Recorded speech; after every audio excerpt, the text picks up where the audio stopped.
With the Beyond the Bandlewood expansion, we're introduced to so many exciting new champions, and I know a huge influx of new players would have joined the game. This short video will look at the best 10 budget starter decks you can use when you first start out in the game. The decks will either contain a large number of cards from the pre-made decks, or a high number of common cards which can be easily obtained. So this is Legends of Runeterra Top 10 Starter Decks Beyond the Bandlewood. This video has been done in collaboration with BomberTV. Please remember to like and subscribe and turn on the bell notifications too. So let's dive in. This is Rally Elusives and features Zed and Lulu from Iona. The deck consists actually of a mix of cards from Iona and Demacia, with Demacia making up most of the spells in the deck. The deck is extremely budget to build with 27 commons and not a single epic card needed, so beginners can build this extremely quickly.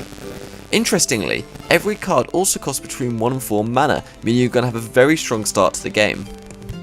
The idea behind this deck is to go wide, meaning lots of cards on your side of the field as possible in the early turns, hoping that your opponent doesn't have removal or AoEs, which are spells that do damage to a large number of cards all across the board.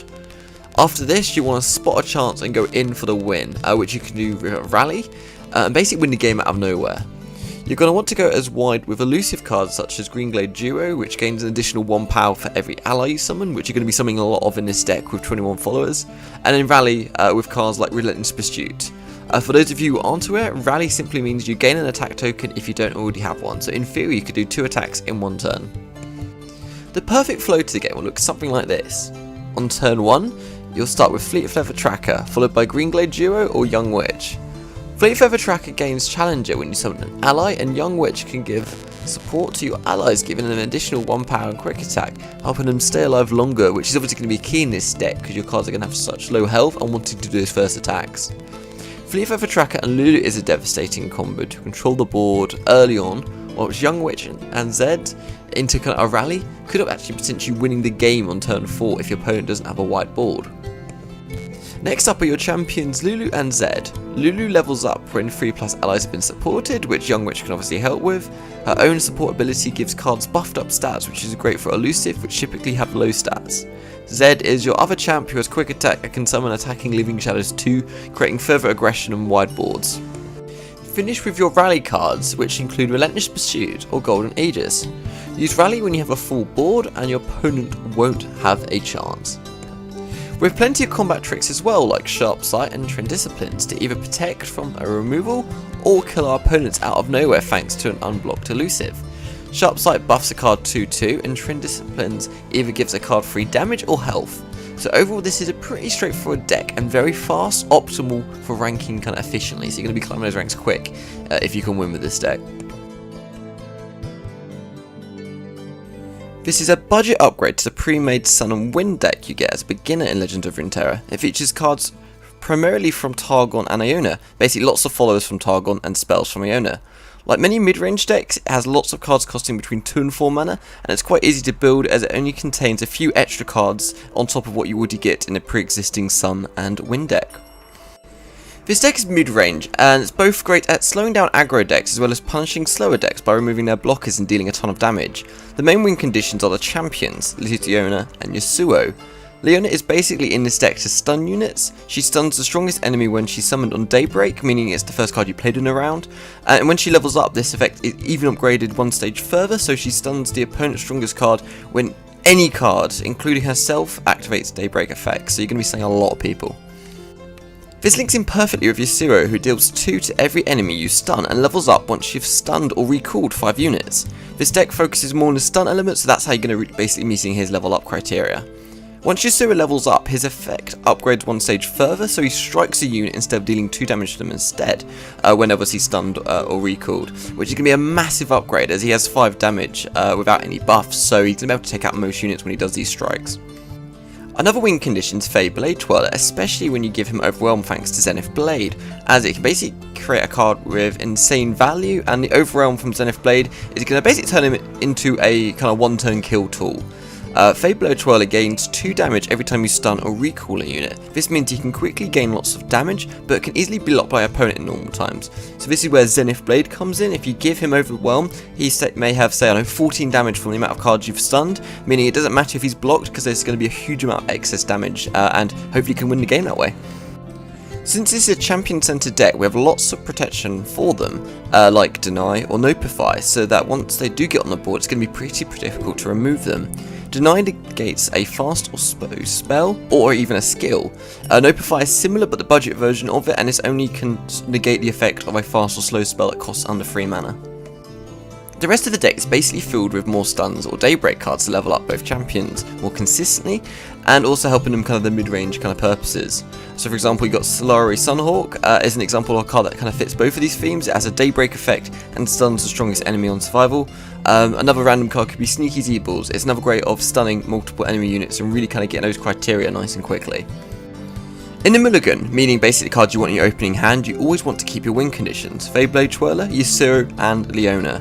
If you have them already, then look in the early game against kind of aggro protection tools against control, including Notify, which obviously only costs 2 mana. So overall, this is a pretty solid deck centered around some very nice mechanics actually. You're going to have a lot of fun.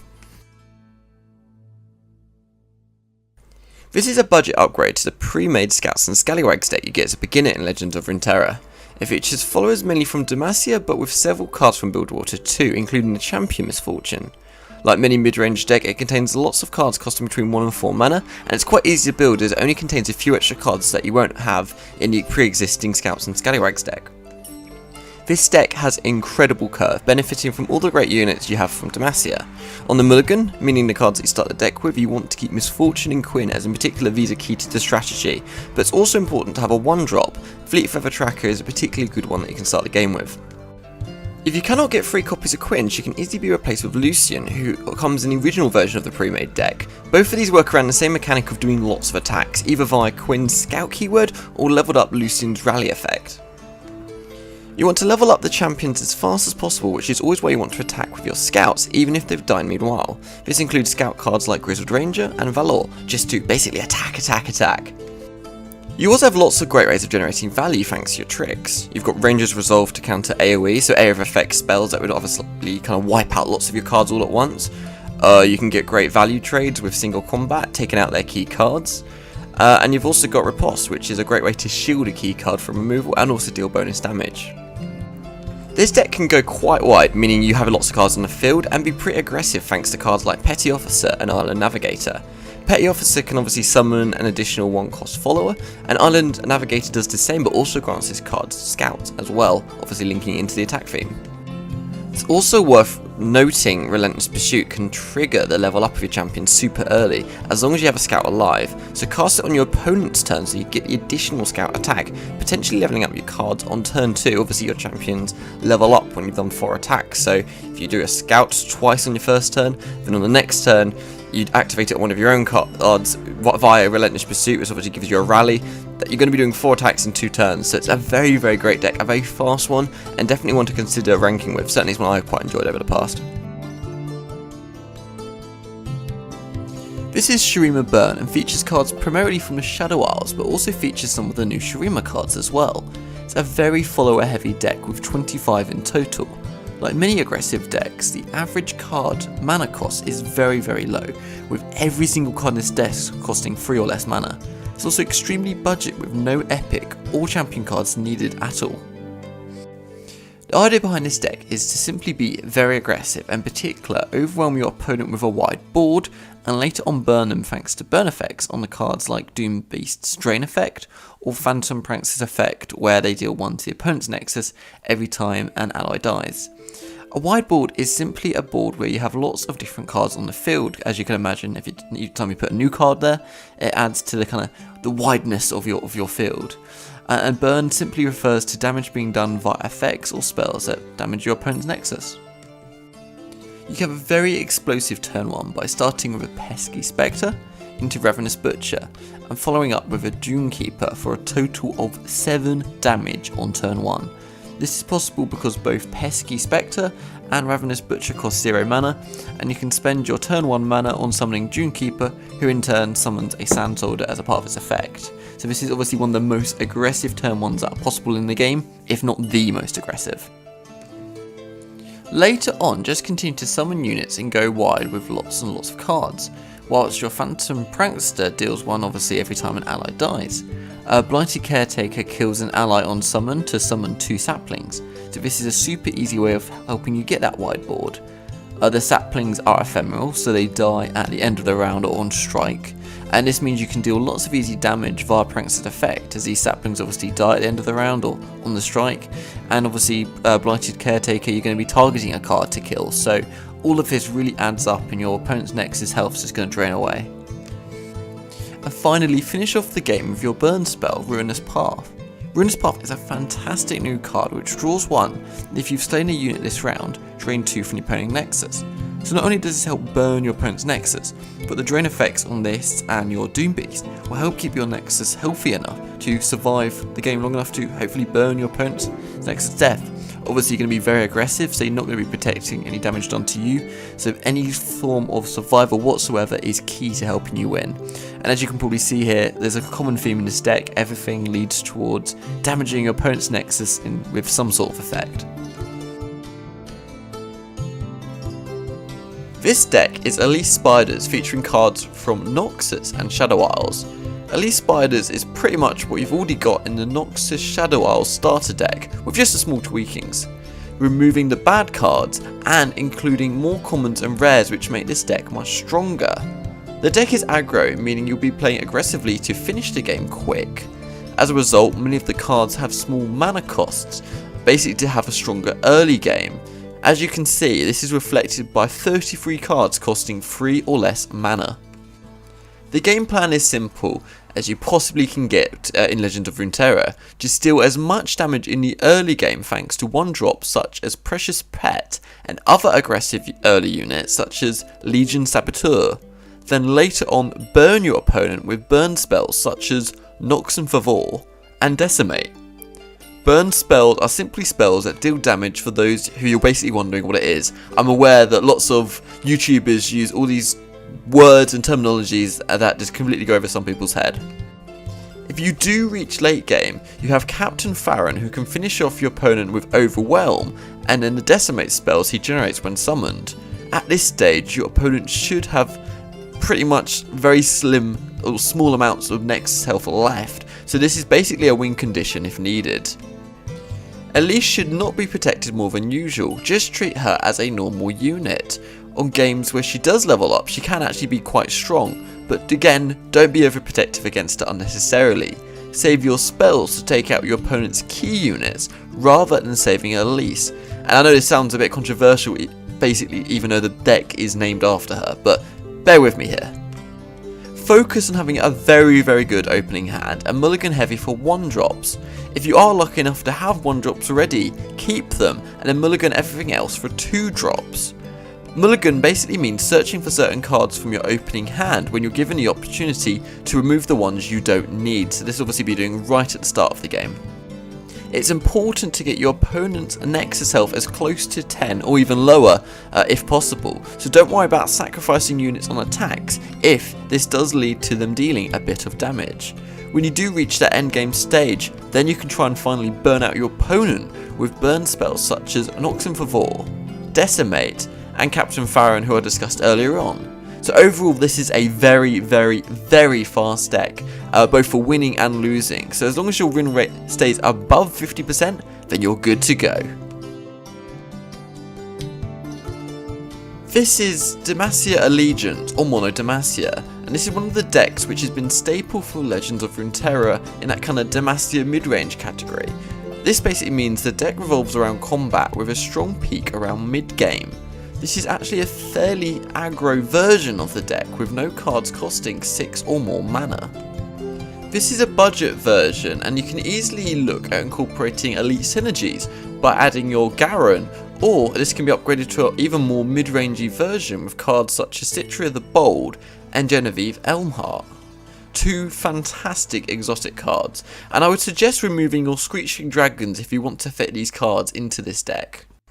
I want to point out that this is the budget version and is actually a starting point for a much stronger version of the deck, and it's actually performing quite well, and it has been performing quite well for quite a while now. The idea is to take as much value trades and gain as much value as possible, either in terms of the cards in the hand or crushing board presence. So basically this means getting preferable battle trades for those who aren't really familiar with what the kind of value trade term means. It's still important to get a good early game in the opener, but not as important as you have the tools to stabilise and regain the board control, either by recovering with Radiant Guardian, who has lifesteal when summoned after one of your unit's deaths, or punishing the opening attack of your opponent by casting fast spells such as Single Combat and Concerted Strike, which both involve striking your opponent's cards. This should be quite preferable for you, as your Demacia cards love combat and their effects and stats are suited to this. Then later on, you won't have trouble winning by buffing your board with wide buffs thanks to Vanguard Bannerman or for Demacia, as well as pushing for lethal with the finisher, Relentless Pursuit. As your deck is suited to combat, this card triggers a rally so you can attack again, and you should have a lot of buffed up units alive thanks to Bannerman and for Demacia.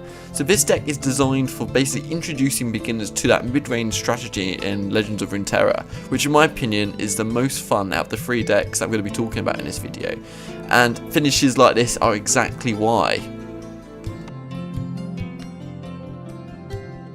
This is Noxus, Piltover and Zaun Burn, which is another aggro deck. Many beginner decks are aggro as the cards are typically cheaper to craft and the playstyle is simple. Deal as much damage as you can, as fast as you can. Many control boss cards are usually exotic, making them more expensive to craft as a result. The budget rule applies to this deck as well, with a crazy amount of cards being common, 30 in total. It also has a reflective aggro theme with everything but Darius and Decimate costing 3 or less mana. With this deck you want to do as much damage as possible early on, then close the game out with burn spells such as Get Excited, Nox in Favor and Decimate. You have plenty of ways to deal damage as well, with lots of units dealing direct damage to the enemy nexus with their effects, such as Imperial Demolitionist and Boom Crew Rookie. Other cards such as Legion Grenadier and Usecast Salesman incorporate burn damage via Last Breath.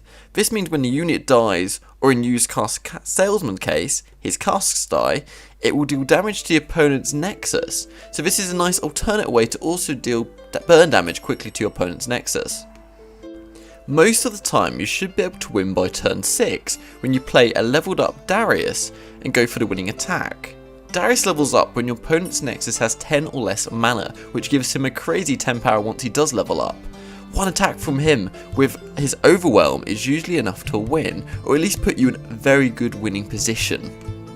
Don't be tempted to use Mystic Shot or other removal spells on units. You need them to go directly to burning the enemy nexus. There are obviously exceptions to this rule, but this is generally a pretty good rule of thumb to apply when using this burn themed deck. Again, this is a very fast deck and a pretty fun one to use too, but not so much fun for your opponent. I hope you like that pun.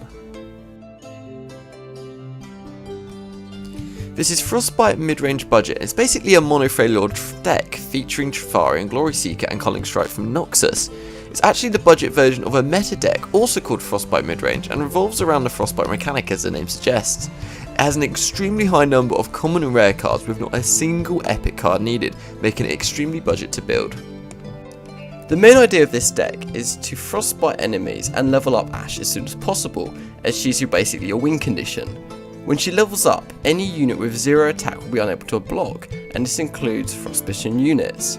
So Ashe already Frostbites a unit during attack, add in say a Harsh Winds on top of that, and your opponent will be unable to block most of the attackers, giving you a win condition.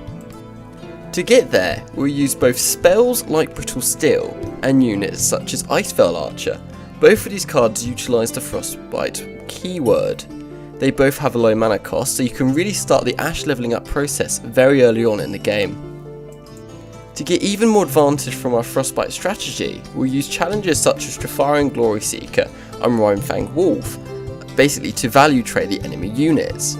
Glory Seeker can challenge a unit with Frostbite to quickly take them out with its 5 damage, and Rime Fang's effect will instantly kill a frostbitten unit regardless of their health. 2 fantastic cards in this deck.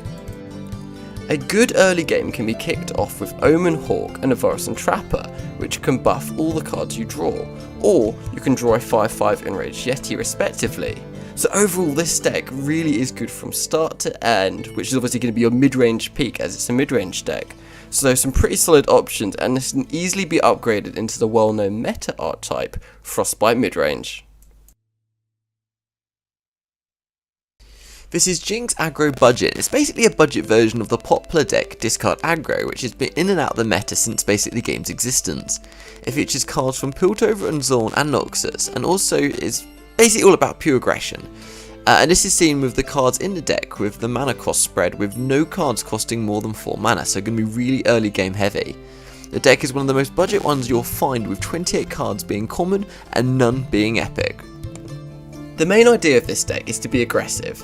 We do this by taking advantage of the discard mechanic, both to draw cards and never run out of fuel, as basically most of the cards in this deck require you to discard a card to activate their effects. On top of this, many cards benefit from being discarded, so this synergizes perfectly. Cards like this include Flame Chompers and Jury Rig. Your ideal opening hand is basically summoning a Zorite Urchin, which effect discards a Jury Rig, which is in turn then summoned when discarded. This means you can deal 3 damage on your very first turn, which is perfect for this aggro deck, which is all about dealing quick damage. We also like to go wide, which means having lots of units on the field, and take advantage of Arena Battlecaster, which buffs all the units' attacks and goes basically in for that kill, so you can really deal quick damage in a very aggressive style. Later in the game, your opponent will start to defend themselves, and we can finish them off with burn cards such as Get Excited and Knocks Them for 4, which deals directly to their units or Nexus. Aim for the opponent's Nexus primarily, but aim to take out your opponent's key units if you feel this would be more beneficial. Your boss card is Jinx, who has quick attack to basically take out your opponent's units, and fits into the theme of this discard deck as she levels up when you have no cards in your hand, which is obviously going to be easier if you're discarding them all. When she's leveled up, she will help you draw cards each turn with her effect, which obviously you can in turn discard, and she also generates a Super Mega Death Rocket, which deals 4 to your opponent's Nexus and 1 to all their units, a very powerful burn card. Overall, a very consistent and fast deck which can be upgraded into the well-known meta archetype, Discard Aggro. This is Elise Burn Budget and features cards from Noxus and Shadow Isles. It's all about burning your opponent to death with the assistance of spider cards as a good theme throughout the deck. Burn basically means dealing damage with spells and card effects. This deck is very aggressive, and this is seen with every card apart from Decimate costing 3 or less mana, which is really unheard of. It's extremely budget as well, with 30 common cards. You'll struggle to find a deck that is cheaper to build than this one. The main idea of this deck is to burn your opponent as quickly as possible, and you can accomplish this with lots of burn cards like Nox and Favor, and units like Doom Beast. Elise can be quite threatening with all the spiders in the deck, which obviously makes her level up quickly. The spiders themselves work very well together, and a Frenzied Skitterer can be devastating on a wide board, where you have lots of units, and obviously all these spiders with the fearsome, your opponent just won't be able to block them. After you've dealt enough damage in the early game, it's time to burn your opponent out, before they can really do anything in the later game to you. Spells like Nox and Favor and Decimate can quickly do this by dealing direct damage to the opponent's Nexus. Overall, this deck is always very present with some extent of popularity in any meta, and although it's already fine by itself, it can easily be upgraded with some cards, but obviously this is really at the discretion of the deck builder. But you're never going to go wrong with any Shadow Isles Noxus deck, as they have a lot of really similar themes that work well together. And there we go guys, hopefully this is giving you new players or players with smaller deck budgets some inspiration for the types of deck that you can quickly build before you start basically building towards something a little bit more competitive. Always like making decks for beginners, so feel free to let me know if you've got any other suggestions of this kind of style deck, or maybe something completely different that you want to see. What is your favourite starter deck? I would love to hear in the comments. This channel is purely focused on Legends of Runeterra guides, looking at top 10s, best meta decks, budget decks, as well as predictions for upcoming patches. If you want more of this, you know what to do. The data presented here is analysed by BomberTV using MOBA analytics. He's a Masters tier player with a background in game theory and game design. He took the most winning archetypes into Master tier, excluding ones with small play rates, analysed their key properties on why they are so strong. Link to his channel is in a pinned comment and in the card above. I've recently set up an Instagram account, @LoreGuides, and I'll be doing a giveaway shortly. Please follow this account for see posts about new videos, and will be in a chance of winning this giveaway. Please remember to like and subscribe, and turn on bell notifications too. See you next time, guys.